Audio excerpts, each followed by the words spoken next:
In today's video, I'm going to teach you how to create and edit custom fields in QuickBooks, a task that will only take us about 5 minutes. Whether you're getting started with QuickBooks or you're already familiar with it, understanding how to tailor custom fields to suit your needs can be a game changer for managing your business finances effectively. To begin, if you haven't already, you'll need to sign into your QuickBooks account. Once there, select QuickBooks Online. This is the platform we'll be using to make our adjustments today.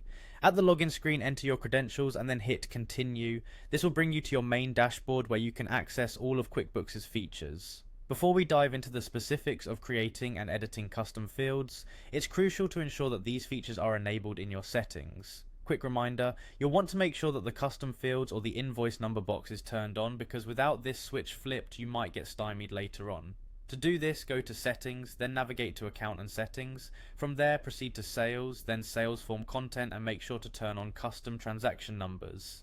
This step ensures that those fields show up where they need to in order to be edited and customized. Now back to the main task, head over to the Sales section within QuickBooks.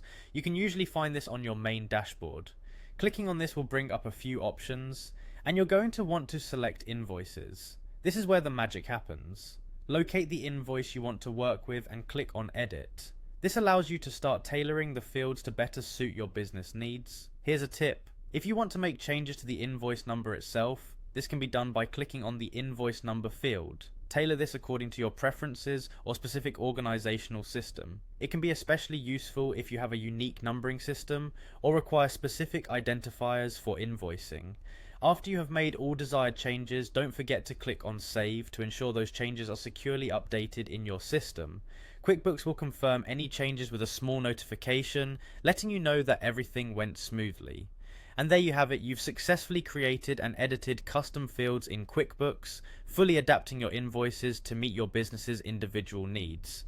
With these few steps, you can be confident that your invoicing reflects your brand and your organizational methods. By customizing your fields, you not only streamline your own workflow, but also provide clarity and personalization in your financial documents. Thank you for watching, and feel free to return to this tutorial anytime you need a refresher.